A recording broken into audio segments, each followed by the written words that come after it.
형님, 보물은 잃어버린 게 아닙니다. 아버지가 주신 진짜 보물은 바로 우리 형제가 아니겠습니까? 시작 전에 구독과 좋아요 부탁드려요. 그럼 달빛 아래 야담한 자락 시작하겠습니다. 깊은 산골 마을, 다 쓰러져가는 초가집 툇마루 위로 늦가을의 차가운 바람이 스산하게 불어오고 있었습니다. 방 안에서는 쿨럭거리는 기침 소리와 함께 짙은 탕약 냄새가 배어 나왔습니다. 평생을 흙과 함께 살아온 늙은 아버지는 이제 생의 마지막 불씨를 태우고 있었습니다. 앙상하게 마른 손등은 마치 껍질이 벗겨진 고목나무처럼 거칠었고 희미한 눈동자는 천장을 멍하니 응시하고 있었습니다. 방 안의 공기는 무거웠고 벽 틈새로 스며드는 바람소리만이 정막을 깨웠습니다. 아버지는 가쁜 숨을 몰아쉬며 힘겹게 고개를 돌려 곁을 지키는 이를 찾았습니다. 그 눈빛에는 삶에 대한 미련보다는 남겨질 자식들에 대한 걱정이 짙게 깔려 있었습니다. 방바닥은 냉골이었지만 아버지가 누운 자리맡에는 정성스럽게 다린 약사발이 아직 온기를 머금은 채 놓여 있었습니다. 방밖 마당에서는 맏형과 둘째 형이 팔짱을 낀 채 서성이고 있었습니다. 그들의 표정에는 아버지에 대한 걱정보다는 초조함이 더 크게 묻어났습니다. 맏형은 비단 옷을 입고 있었지만 그 눈매는 탐욕스럽게 번들거렸습니다. 그는 혀를 차며 둘째에게 낮은 목소리로 속삭였습니다. 아버지가 숨겨둔 땅 문서가 어디 있는지 아느냐? 셋째 놈이 알기 전에 우리가 먼저 찾아야 할 텐데. 둘째 역시 가끈을 만지작거리며 불안한 듯 대답했습니다. 곳간 열쇠는 아직 아버지 허리춤에 있더군요. 오늘 밤을 넘기시기 힘들 것 같은데 정신 차리셔야 합니다, 형님. 그들은 방문을 힐끔거리며 아버지가 어서 마지막 말을 남기기만을, 아니 더 정확히는 유산을 어떻게 나눌지 공표하기만을 기다리는 하이에나와 같았습니다. 반면 막내 아들은 아버지의 머리맡에서 한시도 떨어지지 않고 있었습니다. 그는 물수건으로 아버지의 식은 땀을 정성스레 닦아내고 굳어가는 아버지의 손을 꼭 잡고 있었습니다. 그의 옷은 형들과 달리 낡고해진 삼배옷이었고 얼굴에는 고단한 삶의 흔적인 흙먼지가 묻어 있었지만 눈빛만은 맑고 깊었습니다. 아버지, 조금만 더 기운을 내세요. 제가 읍내에 가서 용한 의원을 모셔오겠습니다. 막내의 목소리는 물기에 젖어 떨리고 있었습니다. 그는 유산이나 돈 따위는 안중에도 없었습니다. 오직 자신을 홀로 키워주신 아버지의 고통을 조금이라도 덜어드리고 싶은 마음뿐이었습니다. 그의 손길 하나하나에는 지극한 효심이 배어 있었고 그 모습을 지켜보는 촛불만이 조용히 흔들리며 그의 그림자를 길게 늘어뜨렸습니다. 밤이 깊어지자 아버지는 마지막 힘을 짜내어 세 아들을 모두 방으로 불렀습니다. 거친 숨소리가 잦아들고 잠시 기이한 평온이 찾아온 순간이었습니다. 형들은 헛기침을 하며 들어와 윗목에 자리를 잡았고 막내는 아버지의 손을 놓지 않은 채 무릎을 꿇고 앉았습니다. 아버지는 흐릿한 눈으로 천장을 바라보며 나지막이 입을 열었습니다. 다들 듣거라. 사람이 살아가는 데 있어 가장 중요한 것은 재물이 아니라 어디를 향해 걷느냐는 그 마음가짐이다. 바른 마음으로 내딛는 걸음만이 너희를 진정한 귀인으로 만들어줄 것이다. 형들은 그저 고개를 끄덕이는 척하며 지루한 표정을 지었지만 막내는 아버지의 그 말을 가슴 깊이 새기듯 눈물을 흘리며 경청했습니다. 그것은 단순한 유언이 아니라 앞으로 막내가 겪게 될 기적의 씨앗이 되는 말이었습니다. 아버지는 베개 밑에서 낡은 나무 상자 하나를 꺼내라고 손짓했습니다. 맏형의 눈이 번쩍 뜨였습니다. 저 안에 금붙이라도 들어있는 게 아닐까? 하는 기대감이 방 안을 가득 채웠습니다. 하지만 아버지는 상자를 열지 못하게 막으며 말했습니다. 이 안에는 내가 너희에게 남기는 마지막 가르침이 들어있다. 하지만 이것은 당장 쓸모 있어 보이지 않을 수도 있다. 겉모습에 현혹되지 않는 자만이 그 가치를 알게 될 게다. 아버지는 떨리는 손으로 상자를 어루만졌습니다. 그 상자는 세월의 때가 묻어 반질반질했고 모서리는 닳아 있었습니다. 형들은 그 상자가 작고 볼품없어 보이자 금세 실망한 기색을 내비쳤습니다. 하지만 막내는 그 상자가 아버지의 손때가 묻은 소중한 물건임을 직감하고 경건한 마음으로 바라보았습니다. 말을 마친 아버지는 옅은 미소를 지으며 조용히 눈을 감았습니다. 서로 우애 있게 지내거라. 마지막 숨이 끊어지는 소리와 함께 방 안에는 정적이 흘렀습니다. 막내는 아버지 하고 오열하며 아버지의 가슴에 얼굴을 묻었습니다. 그의 통곡 소리가 초가집을 뒤흔들었지만 형들은 슬퍼하기는커녕 서로의 눈치를 보며 계산기를 두드리기 바빴습니다. 맏형은 소매 속에 감춰둔 문서를 만지작거렸고 둘째는 밖으로 나가 하인들에게 장례 준비를 시키는 척하며 곳간 열쇠를 찾아 나섰습니다. 아버지의 죽음 앞에서도 욕심을 버리지 못하는 형들의 모습과 순수하게 슬퍼하는 막내의 모습이 극명하게 대비되는 비극적인 밤이었습니다. 장례가 끝나자마자 형들은 기다렸다는 듯이 재산 분할 회의를 열었습니다. 대청마루에 모인 형들은 이미 자신들이 차지할 몫을 정해놓은 듯 당당한 태도였습니다. 맏형이 헛기침을 하며 입을 열었습니다. 장남인 내가 집과 논을 물려받는 것은 당연한 이치다. 제사를 모셔야 하니 어쩔 수 없지 않으냐. 둘째가 맞장구를 쳤습니다. 그럼 저는 박과 소를 가져가겠습니다. 형님을 도와 집안을 일으키려면 그 정도는 있어야지요.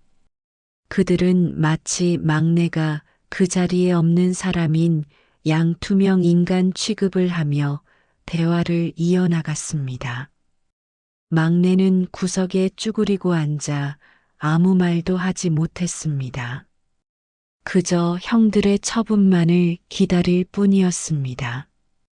형들의 탐욕은 끝이 없었습니다. 집안의 세간살이 하나, 숟가락 하나까지도 챙기려 들었습니다. 맏형은 비단 이불과 자개장을 챙겼고 둘째는 녹그릇과 농기구를 챙겼습니다. 막내야, 너는 아직 젊고 힘도 좋으니 맨몸으로 시작해도 되지 않겠느냐? 옛말에 젊어서 고생은 사서도 한다 했다. 형들은 말도 안 되는 핑계를 대며 자기 합리화를 했습니다. 막내는 억울함에 목이 메었지만 아버지의 유언인 우애를 생각하며 꾹 참았습니다. 형들이 차지한 재물들은 방 한가득 쌓여갔지만 막내의 앞에는 텅 빈 마루 바닥만 남아있을 뿐이었습니다. 모든 분배가 끝난 후 맏형이 아버지가 남긴 낡은 나무 상자를 발로 툭 차며 막내 앞으로 밀어보냈습니다. 이건 내가 가져라. 아버지가 아끼시던 거니 내게 딱 어울리겠구나. 형들은 킬킬거리며 비웃었습니다. 그 상자는 아버지가 임종 직전 꺼내셨던 바로 그 상자였습니다. 막내는 떨리는 손으로 상자를 받아들었습니다. 형들에게는 하찮은 고물로 보였겠지만 막내에게는 아버지의 마지막 온기가 남아있는 유일한 유산이었습니다. 그는 상자를 품에 꼭 안았습니다.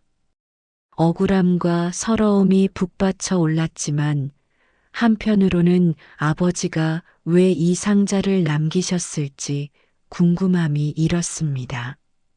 막내는 조심스럽게 나무 상자를 열었습니다.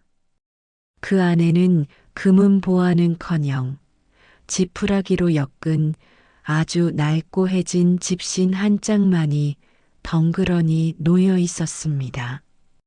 심지어 두 짝도 아닌 왼쪽 발 한 짝뿐이었습니다. 집신은 너무 오래되어 검게 변색되었고 여기저기 지풀이 삐져나와 있었습니다. 아니, 이게 뭐야? 집신 한 짝이라니. 형들이 배를 잡고 웃음을 터뜨렸습니다. 아버지가 내게 거지가 되라고 암시를 주신 모양이구나. 집신 장수라도 하라는 뜻인가 보지.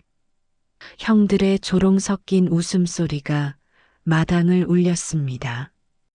막내는 집신을 꺼내 들고 망연자실했습니다. 도대체 아버지는 왜 이런 쓸모없는 낡은 신발 한 짝을 유산으로 남기신 걸까요? 웃음을 그친 맏형은 표정을 싹 바꾸며 차갑게 말했습니다. 이제 재산도 다 나누었으니 더 이상 이 집에 머물 명분이 없다. 오늘 당장 나가거라. 막내는 귀를 의심했습니다. 형님, 날도 춥고 갈 곳도 없는데 하룻밤만이라도 재워주십시오. 하고 애원했지만 둘째 형이 나서서 막내를 떠밀었습니다. 내일부터 이 방은 창고로 쓸 예정이다. 썩은 집신이나 끌어안고 썩 꺼져라. 형들은 막내의 등 떠밀어 대문 밖으로 내쫓았습니다. 막내는 저항 한번 제대로 해보지 못하고 마당 흙바닥에 나뒹굴었습니다. 매정한 형들의 태도에 가슴이 찢어지는 듯 했습니다. 육중한 대문이 쾅 하고 닫히는 소리와 함께 막내는 세상에 홀로 버려졌습니다. 겨울바람은 옷깃을 파고들었고 하늘에서는 진눈깨비가 흩날리기 시작했습니다.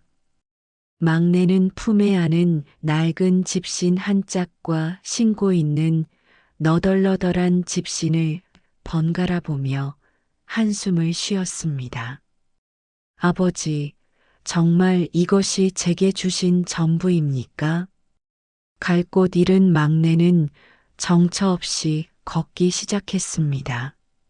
마을 어귀를 지나 산길로 접어들었지만 어디로 가야 할지 막막하기만 했습니다. 배에서는 꼬르륵 소리가 났고 손발은 얼어붙어 감각이 없어져 갔습니다.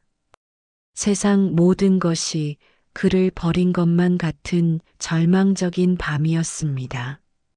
한참을 걷다 보니 어느새 마을과 멀리 떨어진 큰 강가에 도착했습니다. 강물은 시퍼렇게 얼어붙지 않았지만 살을 애는 듯한 찬 기운을 뿜으며 거세게 흐르고 있었습니다. 막내는 강 건너편에 있는 낡은 빈집이 생각났습니다. 예전에 나무꾼들이 잠시 머물다 간 폐가였지만 지금 그에게는 비바람을 피할 유일한 안식처처럼 느껴졌습니다. 하지만 강을 건너려면 나룻배를 타야 했는데 뱃사공은 돈이 없는 그를 태워줄 리 만무했습니다. 저 강만 건너면 쉴 수 있을 텐데. 막내는 강가에 주저앉아 흐르는 물을 하염없이 바라보았습니다. 강물은 마치 그의 처지처럼 차갑고 무정하게 흘러갔습니다. 그때 막내의 눈에 신고 있던 자신의 집신이 들어왔습니다. 오른쪽 집신은 끈이 끊어지기 직전이었고 발가락이 훤히 보일 정도로 닳아 있었습니다. 그는 무심코 품에 안고 있던 아버지가 준 집신 한 짝을 꺼내 보았습니다. 신기하게도 그것은 왼쪽 발 집신이었습니다. 지금 신고 있는 게 오른쪽이니 짝은 맞네. 막내는 쓴웃음을 지으며 낡아 빠진 자신의 왼쪽 신발을 벗어 던지고 아버지가 주신 집신을 발에 끼워 보았습니다. 놀랍게도 그 낡은 집신은 마치 맞춤 신발처럼 그의 발에 꼭 맞았습니다. 그리고 그 순간 발바닥에서부터 기묘하고 따뜻한 온기가 올라오는 것이 느껴졌습니다. 바른 마음으로 내딛는 걸음만이 너희를 진정한 귀인으로 만들어줄 것이다. 아버지의 유언이 귓가에 쟁쟁하게 울렸습니다. 막내는 홀린 듯 자리에서 일어났습니다. 집신을 신은 왼쪽 발이 저절로 강물을 향해 움직이는 것 같았습니다. 이성적으로는 미친 짓이었지만 그는 본능적으로 강물 위로 발을 내디뎠습니다. 설마 빠지겠지 하는 공포와 혹시나 하는 기대감이 뒤섞인 순간 아버지가 주신 집신이 강물 표면에 닿았습니다. 첨벙 소리 대신 마치 단단한 땅을 밟은 듯한 묵직한 감각이 발끝에 전해졌습니다. 막내의 눈이 휘둥그레졌습니다. 집신 주변으로 은은한 빛이 퍼져나가며 거친 물살을 잠재우고 있었습니다. 막내는 믿을 수 없는 광경에 입을 다물지 못했습니다. 출렁이는 강물이 마치 단단한 흙길처럼 발바닥을 받쳐주고 있었습니다. 그가 한 걸음, 두 걸음 내디딜 때마다 발밑에서는 푸른 물결이 동심원을 그리며 퍼져나갔고 집신에서는 은은한 금빛 광채가 흘러나와 어두운 수면을 비추었습니다. 물속의 물고기들이 신기한 듯 그의 발밑으로 모여들어 마치 그를 호위하듯 따라왔습니다. 강바람은 여전히 차가웠지만 막내의 몸을 감싸는 신비한 기운 덕분에 그는 추위를 전혀 느낄 수 없었습니다. 아버지가 주신 이 집신이 도깨비 방망이보다 더한 보물이었구나. 막내는 두려움을 떨쳐내고 강 한복판을 가로질러 당당하게 걸어 나갔습니다. 이것은 단순한 도강이 아니라 그가 천대받던 과거를 뒤로하고 새로운 세상으로 나아가는 첫걸음이었습니다. 무사히 강 건너편에 도착한 막내는 마른 땅을 밟자마자 다리에 힘이 풀려 주저앉았습니다. 긴장이 풀리며 안도감이 밀려왔습니다. 강 건너편은 인적이 드문 숲일 줄 알았으나 막상 도착해 보니 그곳은 강 때문에 왕래가 끊겨 고립되어 있던 작은 마을 어귀였습니다. 며칠째 내린 비로 다리가 끊겨 촌장과 마을 사람들이 발만 동동 구르고 있었습니다.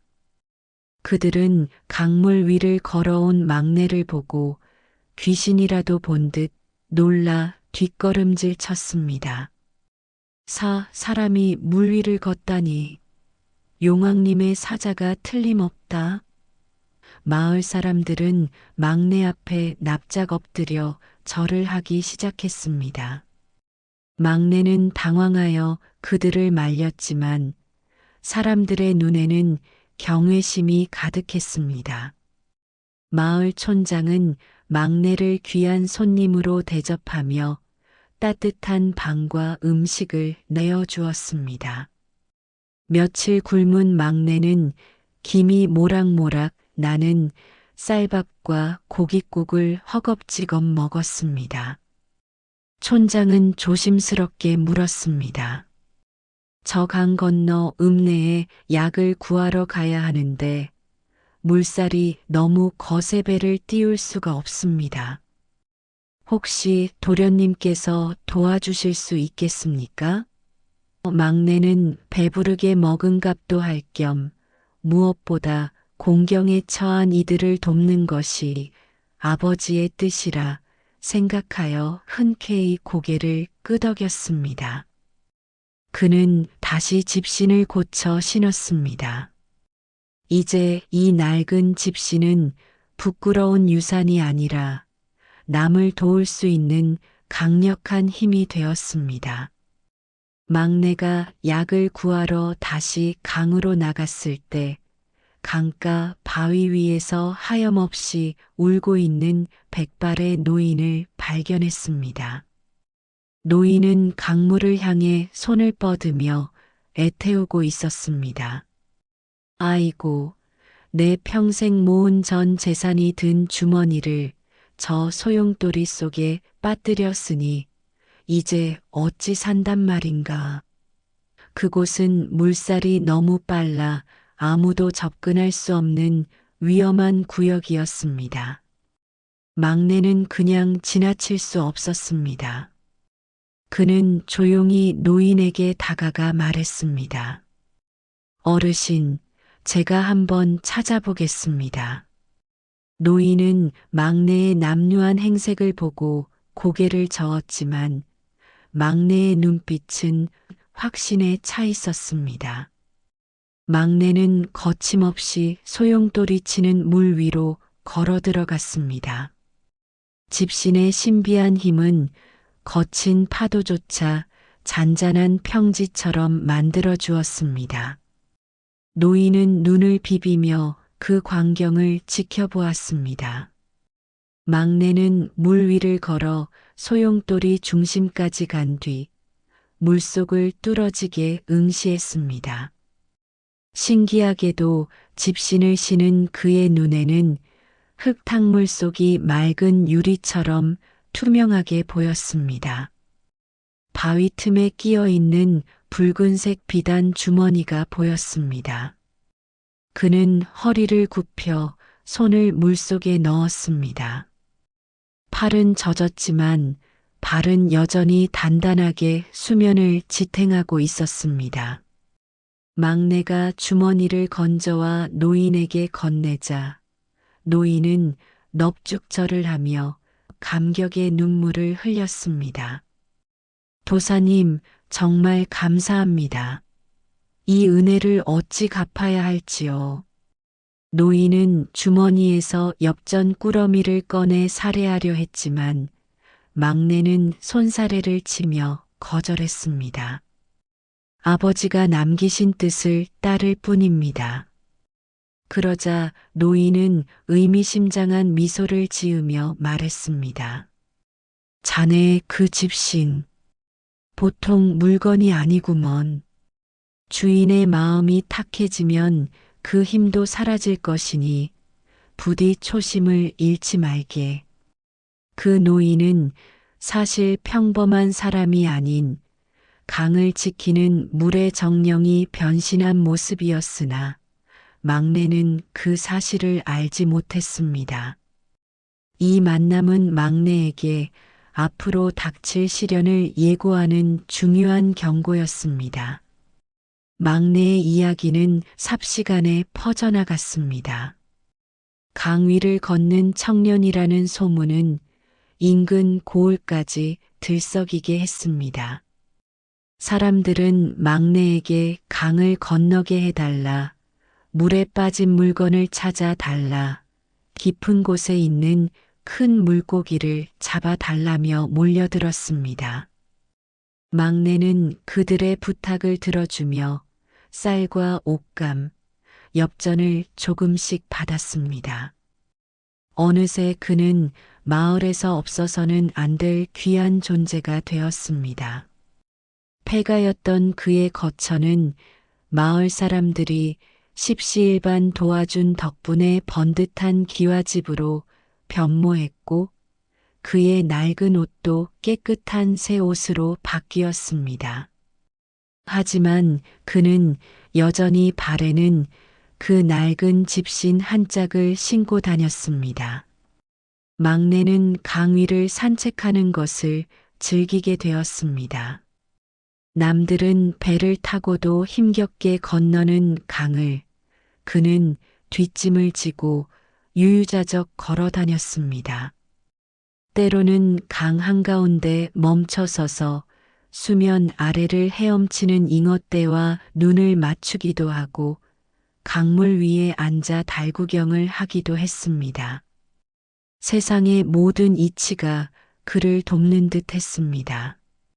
그는 난생 처음으로 배고픔과 추위 없는 삶을 누리며 아버지의 무덤을 향해 감사의 절을 올렸습니다. 아버지, 덕분에 제가 사람 구실을 하며 삽니다. 그의 얼굴에는 여유와 행복이 넘쳐 흘렀습니다. 그러던 어느 날 고을 사또가 막내를 불렀습니다. 가뭄이 들어 강 수위가 낮아졌지만 바닥의 지형을 몰라 수로 공사를 못하고 있다는 것이었습니다. 막내는 강 위를 걸어 다니며 물의 깊이와 바닥의 상태를 낱낱이 파악해 알려주었습니다. 덕분에 수로 공사는 성공적으로 끝났고 메말랐던 논밭에 물길이 트였습니다. 사또는 크게 기뻐하며 막내에게 큰 상금을 내렸고 막내는 강의 주인이라는 별명까지 얻게 되었습니다. 이제 그는 단순한 신기한 구경거리가 아니라 고을의 영웅으로 추앙받기 시작했습니다. 계절이 바뀌어 장마철이 되었습니다. 억수 같은 비가 며칠째 쏟아져 강물이 범람 위기에 처했습니다. 그때 상인들의 배 한 척이 거센 물살에 휘말려 바위에 걸리는 사고가 발생했습니다. 배에는 귀한 약재와 보물이 가득 실려 있었고 선원들은 살려달라고 아우성쳤습니다. 아무도 나설 수 없는 절체절명의 순간 막내가 나섰습니다. 그는 포유하는 흙탕물 위를 미끄러지듯 달려갔습니다. 파도가 집채만하게 일렁였지만 집신을 신은 그의 발은 흔들림 없이 수평을 유지했습니다. 그는 밧줄을 어깨에 메고 배와 강가를 연결했습니다. 막내의 활약으로 선원들과 짐은 모두 무사히 구조되었습니다. 배의 주인인 거상은 감격하여 막내의 손을 잡고 말했습니다. 자네가 내 전 재산과 목숨을 구했네. 내 재산의 절반을 주어도 아깝지 않아. 거상은 약속대로 막대한 양의 금괴와 비단을 막내에게 주었습니다. 막내는 하루아침에 고을에서 제일 가는 부자가 되었습니다. 그는 받은 재물을 창고에 쌓아두는 대신 마을 사람들에게 곡식을 나누어 주고 다리를 놓는 데 사용했습니다. 그의 명성은 하늘을 찔렀고 이제 그의 이름은 강 건너 고향 마을에까지 퍼지게 되었습니다. 성공의 정점에 선 막내는 강가에 서서 고향 쪽을 바라보았습니다. 자신이 쫓겨났던 그 집, 매정했던 형들이 떠올랐습니다. 복수심보다는 그저 자신이 이렇게 잘 살게 되었다는 것을 보여주고 싶은 마음이 들었습니다. 하지만 그는 몰랐습니다. 빛이 강할수록 그림자도 짙어지는 법이라는 것을. 그의 성공 소식은 바람을 타고 가장 듣지 말아야 할 사람들의 귀에 들어갔고 탐욕이라는 독버섯이 그들의 마음속에서 자라나고 있었습니다. 행복의 절정에서 위기의 싹이 트고 있었습니다. 한편 고향 집에 있는 형들의 상황은 처참했습니다. 맏형은 도박에 빠져 논밭을 다 날렸고 둘째는 사기를 당해 가산을 탕진했습니다. 낡은 초가집 하나만 남은 형들은 끼니 걱정을 해야 할 처지였습니다. 그러던 중 장터에서 들려오는 소문이 그들의 귀를 때렸습니다. 강 건너에 물 위를 걷는 도사가 나타나 떼돈을 벌었다더군. 근데 그 도사가 예전에 이 마을에서 쫓겨난 막내라지 뭔가. 형들은 서로의 얼굴을 쳐다보았습니다. 놀라움도 잠시, 그들의 눈빛은 다시 탐욕으로 번들거리기 시작했습니다. 그 썩은 집신, 그게 요물이었구나. 형들은 당장 짐을 꾸려 막내를 찾아갔습니다. 막내의 으리으리한 기와집 앞에 도착한 형들은 입을 다물지 못했습니다. 막내가 대문 밖으로 나오자 형들은 바닥에 넙죽 엎드려 거짓 눈물을 흘렸습니다. 아이고, 내 동생아. 우리가 죽을 죄를 지었다. 아버지가 돌아가시고 우리가 제정신이 아니었나 보다. 맏형은 콧물까지 흘리며 연기를 했고 둘째는 막내의 옷자락을 잡고 늘어졌습니다. 순진한 막내는 형들의 몰골이 말이 아닌 것을 보고 마음이 약해졌습니다. 형님들, 일단 안으로 드시지요. 막내는 대문을 열어주었습니다. 그것은 늑대들을 양떼 우리로 들이는 것과 같은 실수였습니다. 그날 밤 막내는 형들에게 푸짐한 저녁상을 차려주고 따뜻한 잠자리를 마련해 주었습니다. 형들은 밥을 먹으면서도 눈동자를 굴리며 집안 곳곳을 살폈습니다. 그리고 막내가 잠든 틈을 타 은밀한 대화를 나눴습니다. 봤느냐? 신발장에 그 집신이 없더구나. 분명 잘 때도 품고 자거나 숨겨뒀을 게야. 오늘 밤 그놈이 잠들면 집신을 훔쳐서 달아나자.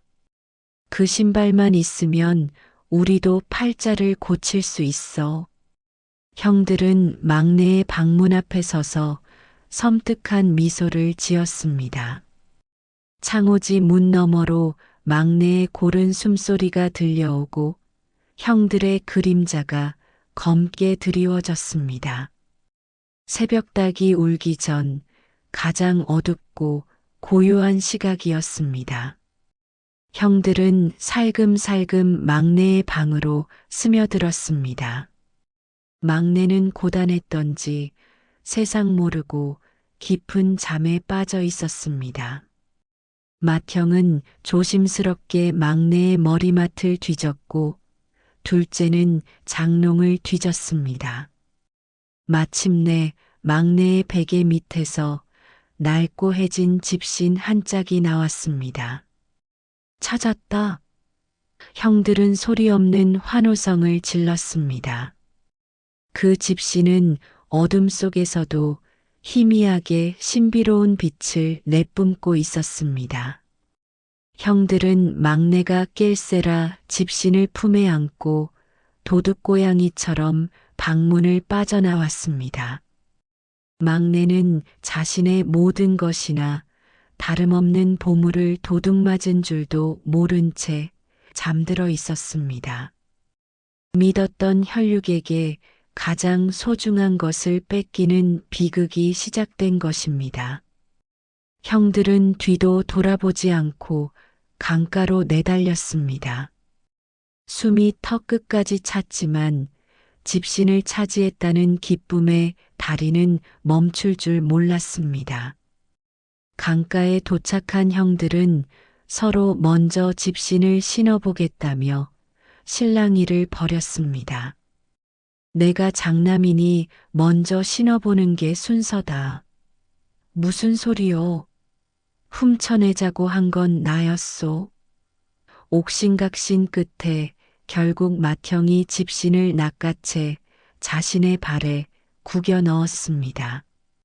발에 맞지 않아 뒤꿈치가 튀어나왔지만 억지로 끈을 동여맸습니다. 자, 이제 나도 강위를 걸어 금덩이를 캐러 가보자. 맏형의 눈은 탐욕으로 벌겋게 충혈되어 있었습니다. 뒤늦게 잠에서 깬 막내는 베개 밑이 허전함을 느끼고 소스라치게 놀라 일어났습니다. 방문은 열려 있었고 형들의 신발도 사라져 있었습니다. 불길한 예감이 뇌리를 스쳤습니다. 안 돼. 형님들, 그것만은 안 됩니다. 막내는 신발도 제대로 신지 못한 채 맨발로 뛰쳐나갔습니다. 차가운 새벽 공기가 폐를 찔렀고 날카로운 돌부리가 발바닥을 찢었지만 고통은 느껴지지 않았습니다. 오직 형들이 집신을 가지고 위험한 짓을 저지를까봐 걱정되는 마음뿐이었습니다.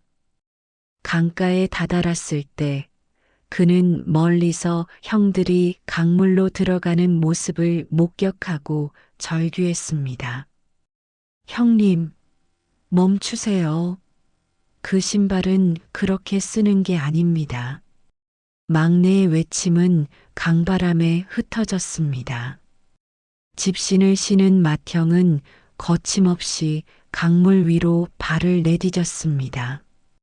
처음 한두 걸음은 막내가 그랬던 것처럼 물 위에 뜨는 듯 했습니다.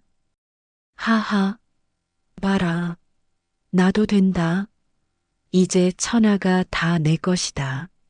맏형은 환희에 차서 소리쳤고 뒤따르던 둘째도 형의 허리춤을 잡고 함께 물 위로 들어갔습니다. 그들은 강 한가운데 깊은 곳을 향해 성큼성큼 걸어갔습니다. 막내는 강가에 주저앉아 그 모습을 바라보며 무력감에 빠졌습니다. 아버지가 주신 유일한 유산이자 자신의 인생을 바꿔준 기적이 이제 탐욕의 도구로 전락해버린 것 같아 가슴이 미어졌습니다. 그 순간 막내의 머릿속에 아버지의 마지막 유언이 다시 한번 스쳐 지나갔습니다. 바른 마음으로 내딛는 걸음만이 너희를 진정한 귀인으로 만들어줄 것이다. 막내는 문득 깨달았습니다. 집신이 기적을 만든 것이 아니라 그 집신을 신고 다른 이들을 돕고자 했던 자신의 마음이 기적을 불러온 것이므려. 그 집신은 단순한 도구일 뿐 사용하는 사람의 마음에 따라 약이 될 수도 독이 될 수도 있는 물건이었습니다. 막내는 눈물을 닦고 일어섰습니다. 집신이 없어진 것이 문제가 아니었습니다. 형들의 마음속에 가득 찬 욕심이 집신의 기운과 충돌할 것이 분명했기 때문입니다. 아니나 다를까 강 한가운데에 다다른 형들에게 이상한 일이 벌어졌습니다. 집신에서 뿜어져 나오던 영롱한 금빛이 순식간에 검붉은 색으로 변하더니 이내 연기처럼 사라져 버렸습니다. 왜 이러지? 발이 빠진다. 맏형의 다급한 비명이 들려왔습니다. 물을 밀어내던 힘이 사라지자 집신은 그저 물을 잔뜩 머금은 무거운 지푸라기 덩어리로 변했습니다. 형들의 몸이 순식간에 시퍼런 강물 속으로 잠기기 시작했습니다. 탐욕이 부른 무게를 견디지 못한 집신은 더 이상 기적을 행하지 않았습니다. 살려줘. 사람 살려. 형들은 허우적거리며 살려달라고 애원했습니다. 무거운 비단옷이 물을 먹어 그들을 더욱 깊은 곳으로 끌어당겼습니다. 강물은 마치 성난 짐승처럼 그들을 집어삼키려 소용돌이쳤습니다. 주변에는 아무도 없었고 배도 없었습니다. 오직 강가에 서 있는 막내뿐이었습니다. 막내에게는 이제 마법의 집신이 없었습니다. 뛰어들면 자신도 죽을지 모르는 상황이었습니다. 형들은 자신을 쫓아내고 모욕하고 도둑질까지 한 원수 같은 존재들이었습니다. 그냥 외면해도 누구 하나 비난할 사람이 없었습니다. 하지만 막내는 주저하지 않았습니다. 형님들, 제가 갑니다. 그는 입고 있던 겉옷을 벗어 던지고 맨몸으로 차가운 강물에 뛰어들었습니다. 집신의 마법은 없었지만 그에게는 형제를 사랑하는 뜨거운 피와 아버지가 물려주신 강인한 육체가 있었습니다. 차가운 물살이 온몸을 때렸지만 그는 이를 악물고 형들이 있는 곳을 향해 헤엄쳤습니다. 물 위를 걷는 편안한 기적이 아니라 물살을 가르고 나아가는 고통스러운 헌신이었습니다. 이것이야말로 막내가 스스로 만들어낸 진짜 기적이었습니다. 막내는 사력을 다해 형들에게 다가갔습니다. 먼저 허우적거리는 둘째의 멱살을 잡고 이미 물을 많이 마셔 정신을 잃어가는 맏형의 겨드랑이를 끼고 헤엄쳤습니다. 혼자 몸으로 두 사람을 지탱하는 것은 불가능에 가까웠습니다. 숨이 턱까지 차오르고 팔다리의 감각이 없어질 무렵 갑자기 강물 속에서 수많은 물고기 떼가 나타나 막내의 몸을 떠받치기 시작했습니다. 예전에 막내가 집신을 신고 걸을 때 따랐던 그 물고기들이었습니다. 집신의 마법은 사라졌지만 그가 강에서 쌓은 덕행은 사라지지 않고 그를 돕고 있었습니다.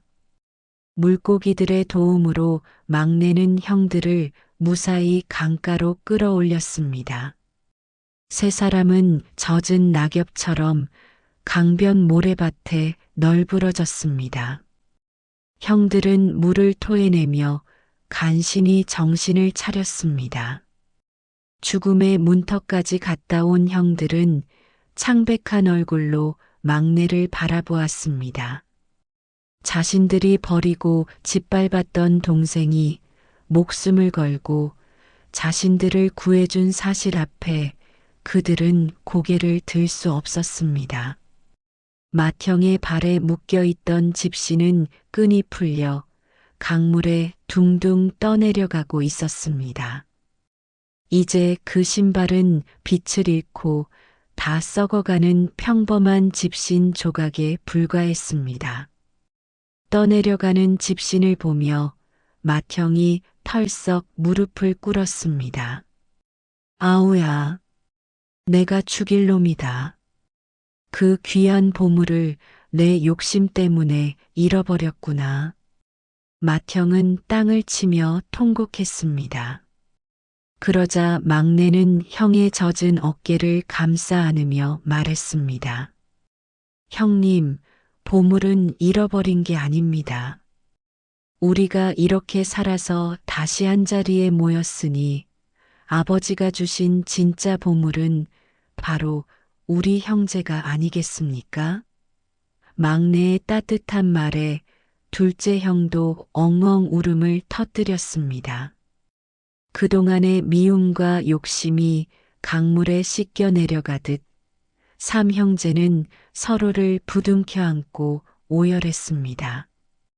강물 위로 떠내려가던 집시는 아침 햇살을 받아 마지막으로 반짝이더니 물거품이 되어 흔적도 없이 사라졌습니다. 제 할 일을 다 마쳤다는 듯이 아버지가 남긴 낡은 집시는 형제들에게 잊고 있던 우애를 찾아주기 위한 마지막 선물이었던 것입니다. 강물은 다시 평온하게 흐르기 시작했고 떠오르는 태양은 젖은 삼형제의 등을 따뜻하게 비추었습니다. 이제 막내에게는 물 위를 걷는 능력은 없었지만 그보다 더 든든한 두 형과 마을 사람들의 존경이라는 더 큰 힘이 생겼습니다. 세월이 흘러 다시 가을이 되었습니다.